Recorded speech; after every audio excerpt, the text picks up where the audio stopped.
There. Okay. Well, we got almost there. Well, hello, everybody. My name is Andy Johnston. Thank you for being in the Zoom. This is my thesis defense, and we'll get started in just a second. Okay, so thank you very much for coming, and just briefly about the agenda for the thesis defense. Your presentation for 20 minutes, right? 20 minutes. Yeah, then Q&A, and then the committee members will meet to to some deliberations. All right. At that moment, we will ask you to step out just for a few minutes. That's Sweet. good? Sounds great. Okay.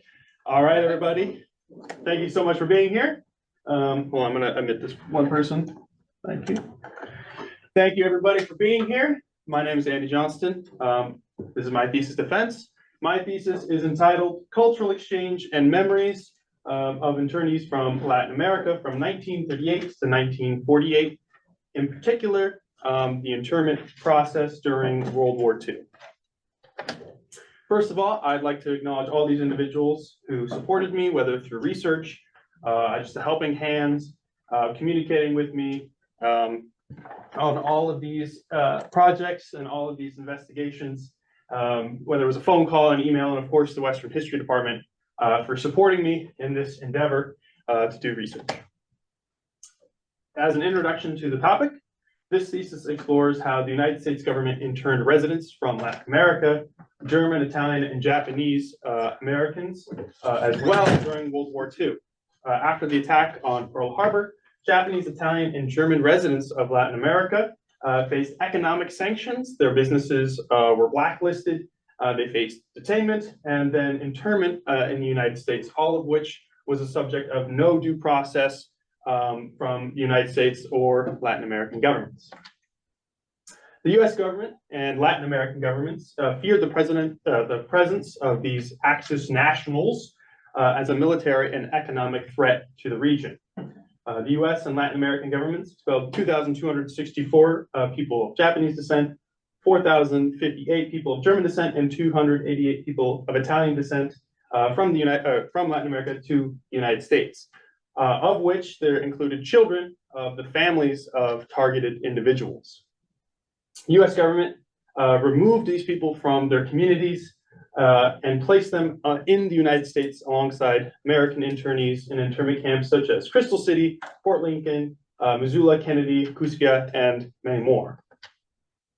The U.S. wantonly placed these individuals from Latin America into internment camps that housed Japanese, Italian, and German Americans. Internees from Latin America had been stripped from their communities, their local customs, and their languages. The U.S. imposed the English language through camp administration, communication, and as well as the school system. There were free speech restrictions, and as well as the United States imposed American cultural customs, including Christmas.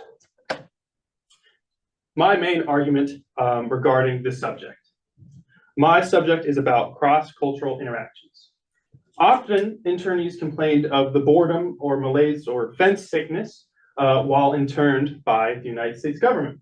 Cross-cultural interactions created distractions, new relationships, new skills, and expressed a collective agency amongst the internees. As a feature of internment camp life, cross-cultural interactions provided an avenue of resistance through the reestablishment of community, a cure for boredom, social networking, and the development of new skills while interned by the United States government. Hit that real quick. The historiography section.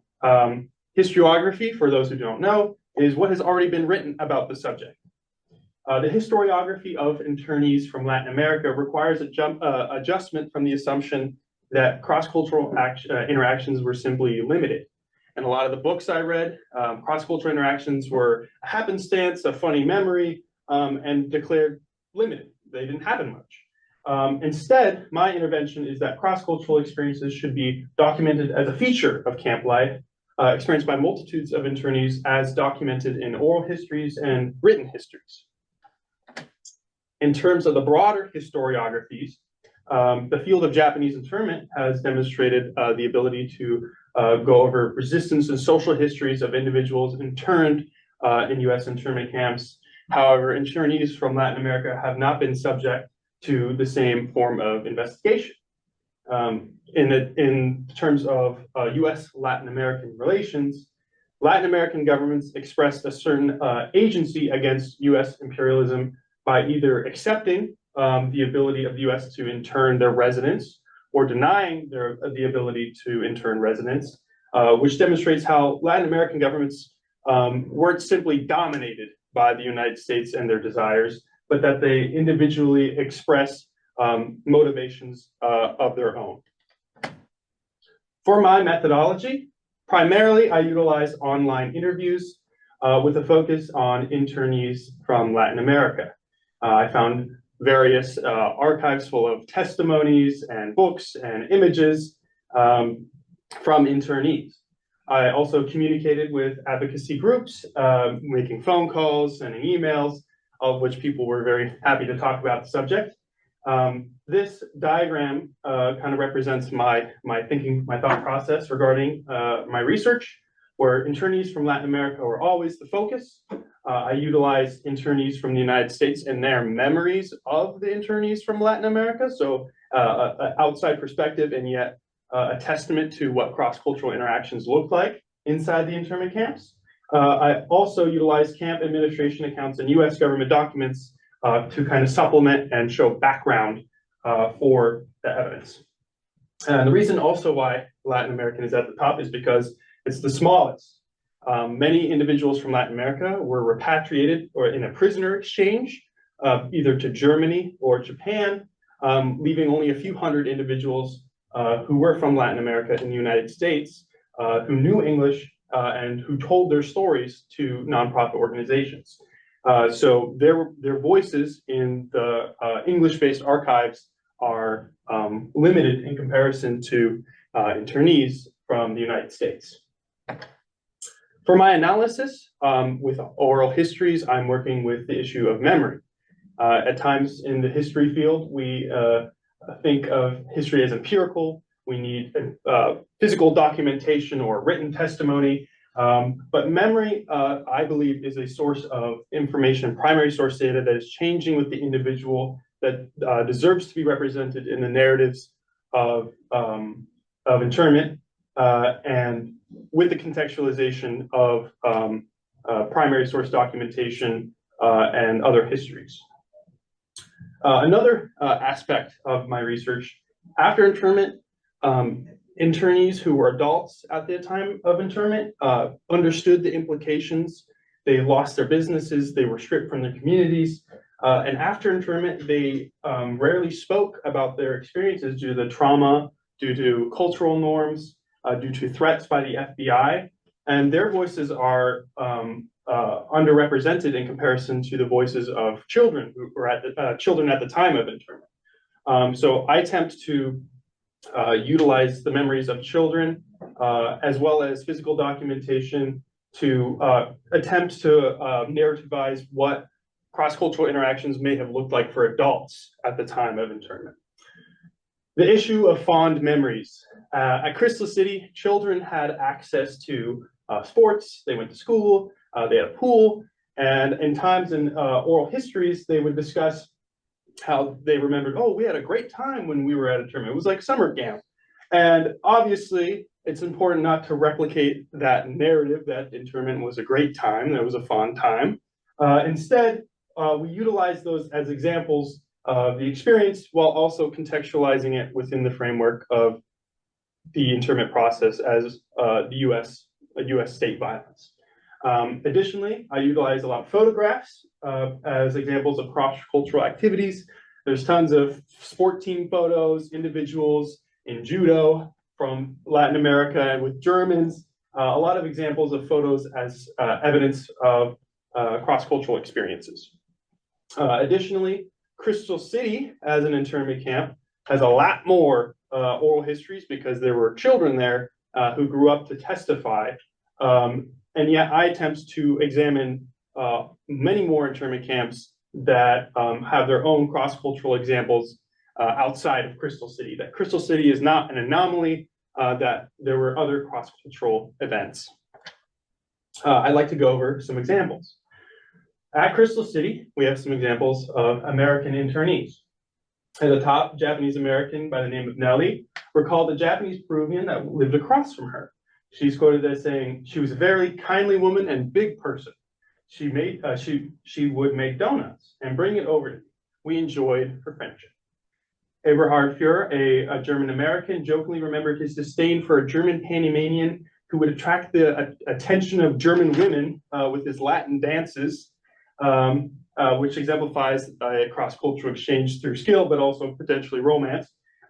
We have Art Jacobs, a German American, who made friends with Japanese as well as German Latin Americans and would spend most of their time swimming in the pool, creating social relationships from the perspective of Americans. And then obviously that's an outside perspective. So let's look at some Latin America. From the Japanese Peruvian Oral History Project, these are incredible resources because these are individuals who are who moved back to Peru, and their voices aren't necessarily expressed in English-based archives. Lola at the top, this was translated from Spanish. She was recorded as saying, "Here were the Japanese, and the other side were the German Italians." So we found ourselves with them strolling like that to walk. We would walk all morning. Additionally, in an interview translated from Japanese, and thank you to Dr. Tyler Walker for translating these in the Japanese department, with Rosa and Angelica, who are quoted as saying they recounted exchanges of eggs and cooking oil between their family and an unnamed German senora, all of which are examples of this development of community, development of exchanging goods for the betterment of the whole across cross-cultural boundaries. Again, at Crystal City, our researcher named Brandon Nakashima provided me with this interview of a family member of theirs who was a child at the time of internment, Japanese Peruvian. And she is quoted as saying, "Papa could go to the German side. I remember the German POWs because Papa would go and visit with them. There was a shop there where he would go and get lumber and he built onto our house. I think it was because of the German group there." So we have evidence of socializing across cross-cultural boundaries, as well as the development of skills, such as carpentry. Outside of the walls of Crystal City, there is a advocate named Arthur Jacobi, who was imprisoned at Cusquia and Fort Missoula. Here he is depicted or photographed alongside other internees, including Japanese Americans, on a baseball team. He became interested in the English language while he was interned, both as a function of being placed in an internment camp by the United States amongst a bunch of other Americans that were speaking English, as well as the need to communicate with camp administration. He developed a use for English. And he would go on later to utilize English to testify in front of the US government in the Commission of Wartime Relocation and Internment of Civilians in 1981 and advocate for redress in English. So we have this imposed use of the English language. They were wantonly thrown alongside other American internees, and they decided, and he decided to retool that in order to fight back against the government by testifying against the government. Additionally, at Crystal City, we have a quote from an unnamed internee that recounted quite a lot of swapping took place because everyone's needs were not the same. For example, the Japanese traded off their butter for fish with the Germans. The Germans, on the other hand, experienced a surplus of fish and rice. So we have an example of the US government not providing enough culturally sensitive foods for different groups that they had interned, all the while different groups worked together to exchange goods for the betterment of their cultures and their needs. Here we have a depiction of Crystal City. This map demonstrates that there was, down here, there's a German side as well as Japanese side. The camp was segregated by race, not nationality, and there was no barrier between them. People could walk between these sections freely, and they did. And it just goes to show the United States government set up these racial boundaries, and people quite didn't listen to them. Let's just put it that way. Another example at Camp Kennedy, which housed adult single men. Japanese Peruvian Taro Oashi is quoted as saying, I did not have such bad memories because there were teachers I knew. And there were Germans incarcerated there also. I could talk a lot of things with them. I learned German from them. Additionally, German internee from Latin America, Frederick W. Scholesser, and memoirs translated from German. He recounted sharing opinions and how him and a Japanese spokesperson worked together to fight camp administration censorship, as well as pass initiatives with both voting blocks of Japanese and German.